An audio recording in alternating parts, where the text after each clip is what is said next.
Assalamualaikum warahmatullahi wabarakatuh. Waalaikumsalam warahmatullahi wabarakatuh. Kepada yang terhormat Ibu Tita selaku guru pendamping kelima pada kelas 11 MP1 dan teman-temanku semua yang saya kasihkan. Baik, kami dari kelompok 1 ingin mempresentasikan tentang sejarah kebudayaan Jombang. Sebelum dimulainya presentasi, izinkan kelompok kami memperkenalkan diri terlebih dahulu. Perkenalkan, nama saya Ahmad Prasetyo Fitrianto, nomor absen 1. Perkenalkan, nama saya Alif Pranisa, absen 2. Perkenalkan, nama saya Alia Dewi Sulianti, nomor absen 3. Perkenalkan, nama saya Anita Dwi Anggreni, absen 4. Perkenalkan, nama saya Andrea Stilini, nomor absen 5. Perkenalkan, nama saya Ariana Prawijayadi, absen 7. Dan perkenalkan, saya Aulia Putri Maulida, absen 9 sebagai moderator dan teman-teman yang tidak mengikuti presentasi dan pada hari kesempatan kali ini adalah Absanini Hardani Rum, absen 6 dan Aulia Salsabila Dewi Salsabila, absen 8. Untuk para pemateri, dipersilakan presentasikan hasil.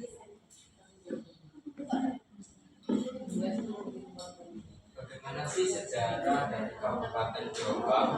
Kabupaten Jombang berdiri pada 21 Oktober 1910. Sebelumnya, Jombang merupakan bagian dari Kabupaten Mojokerto. Namun, nama Jombang berasal dari akronim kata ijo dan abang dalam bahasa Jawa. Ijo memiliki kaum santri dan sedangkan abang memiliki kaum abangan. Kedua kelompok ini hidup berdampingan dan harmonis di Jombang. Pada masa kerajaan Majapahit, Jombang merupakan gerbang Majapahit. Bagian barat, Gapura merupakan desa Tunggorono, sedangkan bagian selatan Gapura merupakan desa Kediri. Setelah runtuhnya Majapahit, Jombang menjadi bagian dari kerajaan Mataram Islam. Jombang dikenal sebagai kota Sasi karena banyak pondok pesantren yang berdiri di wilayah ini. Beberapa pondok pesantren yang terkenal diantaranya Pondok Pesantren Kebuiran, Pondok Pesantren Tambak Beras, Pondok Pesantren Darul Rejoso, dan Pondok Pesantren Denanyar. Beberapa tokoh asal Jombang adalah Ki Haji Hasyim Asy'ari, Ki Haji Wahid Hasyim, dan Polis Selanjutnya, mengenal tagline Kabupaten Jombang. Tagline Kabupaten Jombang saat ini adalah Jombang Santri, satu, tertib, religius, dan inovatif. Sebelumnya, tagline Jombang adalah Jombang Beriman, yaitu bersih, indah, dan nyaman. Jombang dikenal sebagai kota santri karena banyaknya pondok pesantren di wilayahnya. Bahkan, Jombang bisa disebut sebagai pusatnya pondok pesantren di tanah Jawa. Beberapa tokoh nasional terkemuka yang lahir di Jombang diantaranya adalah Kiai Haji Hasyim Asy'ari, pendiri Nahdlatul Ulama, Kiai Haji Wahid Hasyim, Menteri Agama pertama di Indonesia, Nurholis Majid, cendekiawan dan pemimpin Islam asal Indonesia. Dan yang terakhir ada Kiai Haji Abdurrahman Wahid alias Gus Dur, presiden keempat di Indonesia. Selanjutnya yaitu seni budaya di Jombang. 1. Tari Remo. Tari khas Jombang digunakan untuk menyambut tamu ataupun buka pertunjukan lucu. Tari ini identik dengan beberapa ninja dan kostum megah yang menunjukkan ekspresi keberanian. Selanjutnya yaitu lagu daerah. Lagu rakyat dan lagu sekali itu adalah lagu bahasa Jawa, menggambarkan kehidupan sehari-hari dan kearifan masyarakat Jombang. Selanjutnya yaitu ritual dan adat istiadat. Jombang. Upacara ini biasanya dilakukan sebagai bentuk rasa masyarakat atas hasil panen atau meningkatkan budaya Jombang. Selanjutnya yaitu garbuk apung dilakukan dengan membuat gunungan kue apung yang diarah-arah dari kota. Tradisi ini disimbolkan bagiannya masyarakat Jombang agar ibadah di bulan puasa semakin diberkati. Selanjutnya yaitu nyandran, tradisi membersihkan makam leluhur dan mengirim doa sebagai penghormatan dilakukan menjelang bulan Ramadan. Selanjutnya, kehidupan sosial ekonomi masyarakat Jombang. Mata pencaharian besar, masyarakat bekerja di sekolah pertanian dan perkebunan, di sektor pertanian dan perkebunan, dengan komoditas utama seperti padi, jagung, dan tebu. Selain itu, industri kecil dari UMKM cukup berkembang, seperti pembuatan kerupuk, batik, dan produk olahan tembakau. Jombang juga dikenal memiliki sejumlah pesantren besar, seperti Tebu Ireng, yang turut mempengaruhi sektor ekonomi melalui pendidikan dan perdagangan. Transportasi dan infrastruktur. Jombang memiliki jaringan transportasi yang cukup baik dengan adanya stasiun kereta dan jalur utama menuju kota-kota besar di Jawa Timur, seperti Surabaya dan Kediri yang turut membantu perkembangan ekonomi. Kondisi ekonomi Jombang cukup stabil dengan didukung sektor agrikultur dan perdagangan. Namun, terdapat perbedaan tingkat kesejahteraan antara daerah perkotaan dan pedesaan, terutama dalam akses terhadap pekerjaan formal dan layanan publik. Selanjutnya, pendidikan masyarakat Jombang. Pesantren sebagai pusat pendidikan. Jombang dikenal sebagai kota santri dengan banyak pesantren besar seperti pesantren Tebu Ireng dan Tambak Beras. Pesantren tidak hanya fokus pada pendidikan agama, tetapi juga keterampilan praktis. Lulusan pesantren banyak berperan dalam bidang sosial dan pemerintahan, sehingga pesantren memiliki pengaruh besar dalam membentuk karakter masyarakat. Sekolah formal. Kabupaten ini juga memiliki sekolah formal dengan jenjang dari SD hingga SMA atau SMK. Ada sekolah-sekolah negeri dan swasta yang berkualitas, terutama di pusat kota. Beberapa sekolah kejuruan dan perguruan tinggi mulai berkembang untuk mendukung keterampilan tenaga kerja lokal. Tingkat pendidikan. Meski tingkat literasi cukup tinggi, tantangan masih ada, terutama di daerah pedesaan terkait akses pendidikan dan fasilitas yang memadai. Pemerintah daerah terus berupaya meningkatkan pendidikan dengan program wajib belajar dan beasiswa.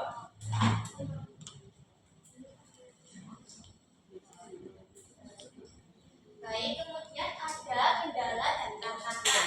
Yang pertama, kendala di bidang ekonomi, ketergantungan pada pertanian tradisional. Sebagian besar masyarakat bergantung pada sektor pertanian.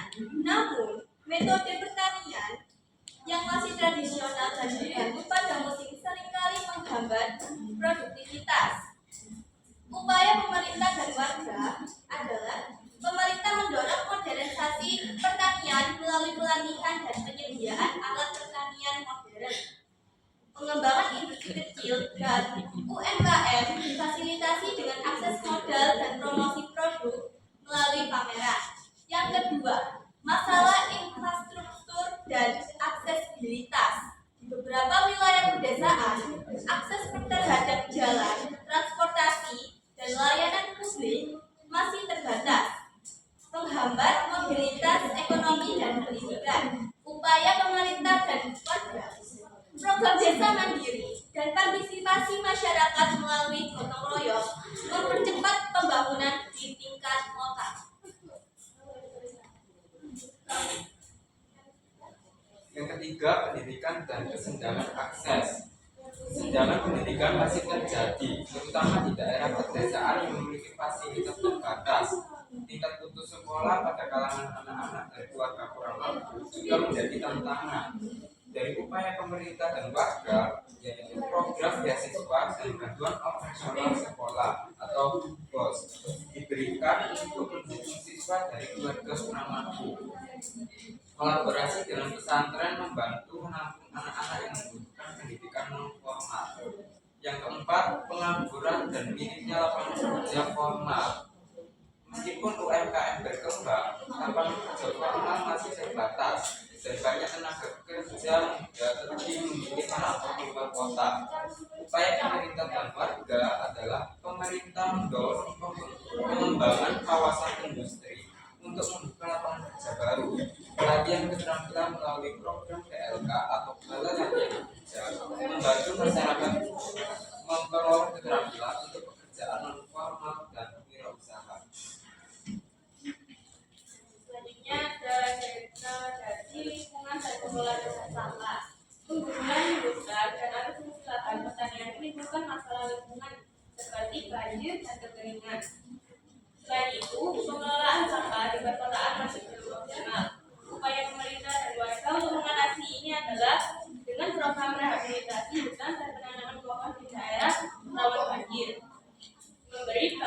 dan melatih masyarakat untuk memilah sampah serta pengelolaan limbah mulai dikerjakan. 6. Tantangan sosial dan kesehatan. Kesenjangan ekonomi dan urbanisasi memicu masalah sosial seperti meningkatnya angka kemiskinan dan penyakit akibat akses kesehatan yang tidak merata. Upaya pemerintah dan bangsa. Penguatan program kesehatan untuk masyarakat seperti puskesmas mandiri dan layanan kesehatan gratis bagi masyarakat miskin. Kampanye edukasi kesehatan melalui posyandu dan program desa sehat membantu meningkatkan kesadaran masyarakat. Selanjutnya yaitu prestasi-prestasi dari Jombang. Pada tahun 2023, penghargaan Canak Bagi Desa Masia dan 45 Canak Desa Mandiri Menteri Desa Pembangunan Daerah Tinggi dan Transmigrasi RI. Pada tahun 2024, prestasinya yaitu penghargaan upaya pencegahan dan penanggulangan penyakit AIDS, tuberkulosis atau TBC, dan malaria, yaitu asosialisasi dan kesehatan seluruh Indonesia sebagai kepanjangan tangan dan kesehatan seluruh Indonesia. Selanjutnya yaitu Bupati Jombang sebagai pembina keselamatan dan kesehatan masyarakat 3 tanggal 7 Jawa Timur 2024. Selanjutnya Adipura kategori Kota Sedang tahun anggaran 2022. Kementerian Lingkungan Hidup Kehutanan RI. Tahun pembina BUMD Award 2024 adalah tahun bisnis bekerjasama dengan institut otonomi daerah serta sejumlah lembaga lain.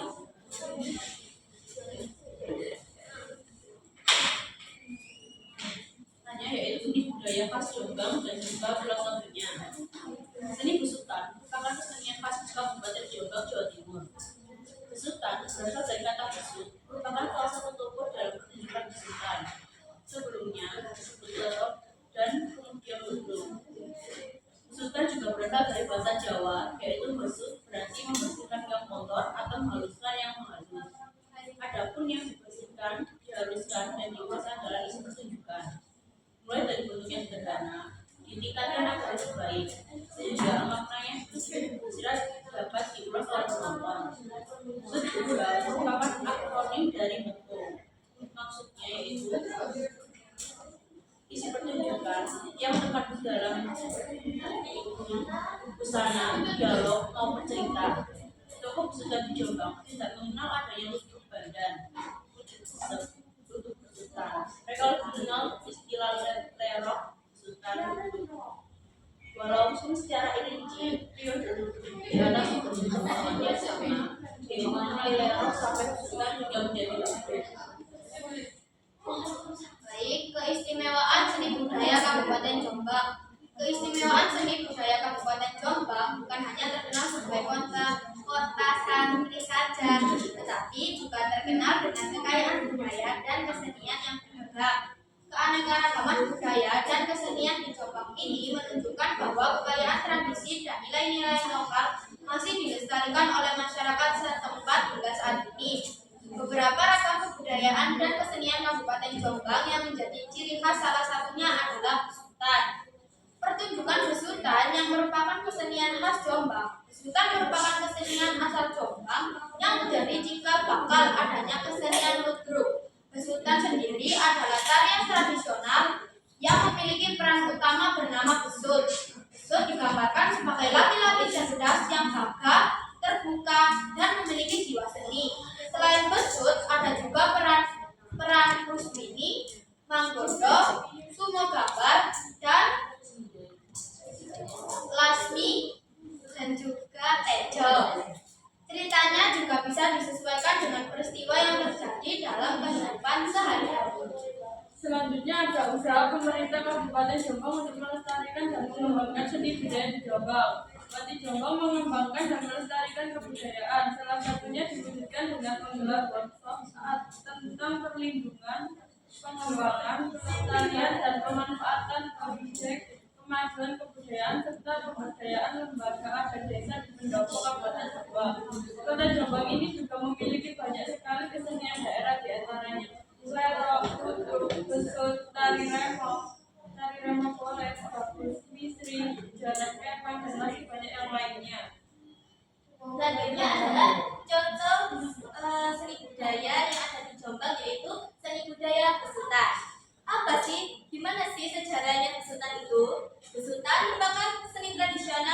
mengembang luas di masyarakat Jombang dan sekitarnya tanpa diketahui secara pasti siapa penciptanya. Sejarah besutan tidak bisa dipisahkan dari sejarah lerok yang merupakan cikal bakal ludruk. Lerok merupakan cikal bakal ludruk besutan. Lerok juga dikenal dengan istilah ludruk ngamen. Menurut Suparno tahun 2020, lerok diperankan oleh Pak Santik tahun 1894 sampai 1897 yang berasal dari Desa Cewek, Kecamatan Giwa. Lerok merupakan bentuk permulaan kesenian ludruk yang berlangsung pada tahun 1907 sampai 1915 di daerah Jombang, Jawa Timur. Pelopor dari besutan adalah Pak Santing yang berasal dari Desa Cewek, Kecamatan Dewa, Kabupaten Jombang, dan temannya Pak Amir yang berasal dari Desa Lemudi, Kecamatan Budo. Ketika mengamen, Pak Santing menggunakan nama samaran yaitu besut. Tata rias yang digunakan sangat sederhana dengan memoles wajahnya dengan bentak putih tebal dan tidak merata sehingga terkesan belang-belang atau lorek-lorek. Istilah lorek muncul dari tata rias lorek itu. Setelah berhasil menggait beberapa rekannya, pemain lerok berjumlah menjadi 3 orang.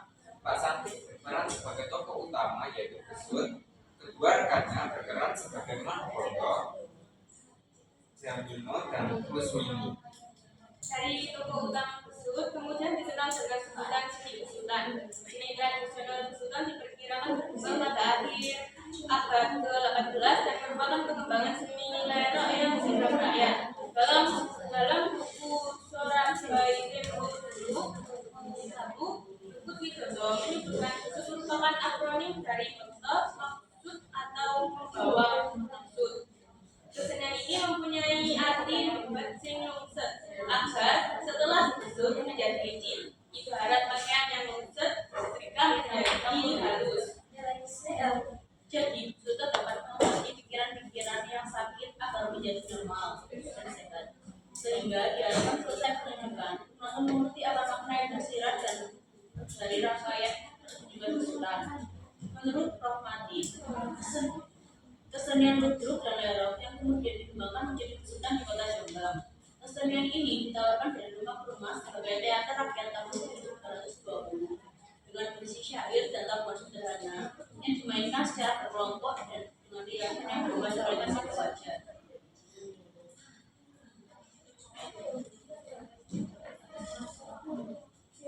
Besut itu ciri khasnya pakai topi merah, ada kuncirannya, tidak memakai baju, bawahannya berbetan kain putih, dan memakai lawe. Apa itu lawe? Lawe itu sejenis selendang warnanya merah. Simbol-simbol ini melambangkan keberanian dari topi merah yang dipakal. Bobot putih yang digunakan adalah simbol ketulusan, dan kesan tak memakai baju menunjukkan jiwanya yang sederhana dan tidak neko-neko. Sedangkan dalam setiap penampilannya, besut biasanya akan didampingi beberapa tokoh lain untuk mementaskan drama. Ada Rusmini sebagai istri besut, Mahbondo, beberapa menyebutnya Manjamino, paman dari Rusmini atau ayahnya, juga Sumogabar itu orang kaya yang cintanya kepada Rusmini selalu bertepuk sebelah tangan. Dengan ketokohan dan wataknya masing-masing, cerita besut selalu saja berputar pada kehidupan sehari-hari masyarakat. Mulai dari kehidupan rumah tangga masyarakat kelas bawah, sulitnya mencari pekerjaan dan lain sebagainya. Besut dan Rusmini itu kan tokoh protagonis. Mahbondo itu orang yang tidak punya pendidikan dan memihak siapa yang berkuasa. Sedangkan usaha Sumogabar sendiri mendapatkan ini mesti telah menjadi istri besut dengan cara memberikan uang dan iming-iming lewat Mahbondo.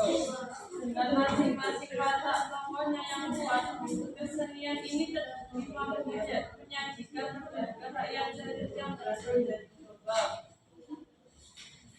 Kemudian ada urutan pertunjukan dan filosofinya. Pertunjukan besutan pada periode awal. Sebelum besut memasuki arena, di tengah pentas ada obor yang dinyalakan. Jengkolongan berbunyi, tanda dimulainya pertunjukan. Pertunjukan mulai dengan keluarnya seseorang untuk menyalakan obor. Setelah menyala, obor dibawa ke tempat akan keluarnya busut. Busut keluar dengan mata terpejam dan mulutnya disumbat dengan tembakau. Tidak dengan berjalan tetapi dengan ngis, atau Indonesianya berjalan dengan duduk, kedua tangan sebagai penyangga. Di depannya bersinari nyala obor dibawa ke bawah tadi. Dianya menuju 4 arah mata angin, diawali dengan ketuan rumah dan menyembah. Berjalan lagi ke kiri, searah dengan jarum jam 45 derajat, lalu menyembah, berjalan lagi 45 derajat dan menyembah lagi, sampai kembali lagi di tengah hajat penonton. Dalam arti membelakangi yang punya hajat ketika menyembah tangan kiri dan kanan perlahan-lahan berentang, lalu ditarik ke muka, semua jari membuka dan menyembah. Sesampainya di tengah, obor diletakkan di depan besut dalam keadaan menyala lalu ditinggalkan. Gending kalongan masuk irama 2, tanda besut mulai menari. Tarian selesai, iringan berhenti, lalu obor dimatikan oleh pembawanya tadi. Besut mulai membuka mata perlahan-lahan dan kemudian penyumbat mulutnya dibuang. Dilanjutkan hitungan bersaut-sautan dengan pengrawit. Hitungan selesai dan dilanjutkan dialog dengan tangan ganda. Mimi sesuai dengan cerita.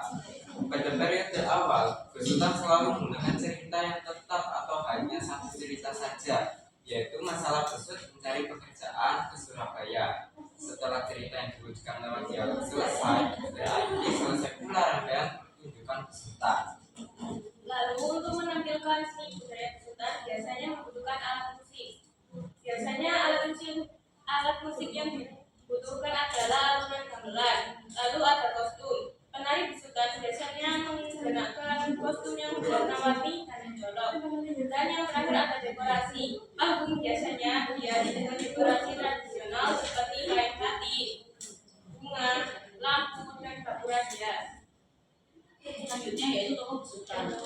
Dalam pementasannya, besutan selalu menampilkan 3 karakter atau tokoh utama yang selalu ada di setiap cerita atau naskah, yaitu Besutan, Kunju, terus Mimi. Namun ada tokoh tambahan seperti Lasmi, Tejo, dan Sumo Bambar.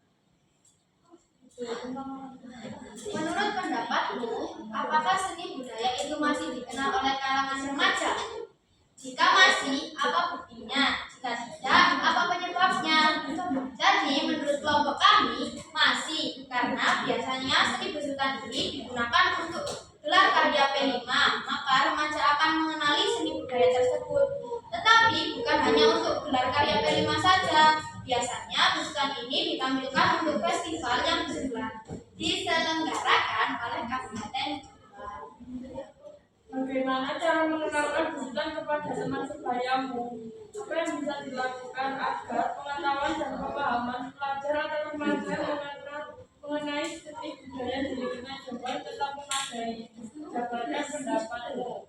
Dari cara memanfaatkan media sosial untuk membagi informasi mengenai seni budaya lokal tersebut, mengajak seniman untuk terlibat dalam pendidikan seni di sekolah, dan mengadakan pameran seni yang melibatkan karya pelajar. Baik, sekian. Itulah dia dari presentasi dari kelompok kami. Terima kasih kepada Bu Dita dan teman-teman semuanya karena sudah memperhatikan dan mendengarkan presentasi dari kelompok kami. Mohon maaf bila ada salah kata dan perbuatan. Kelompok kami pamit undur diri.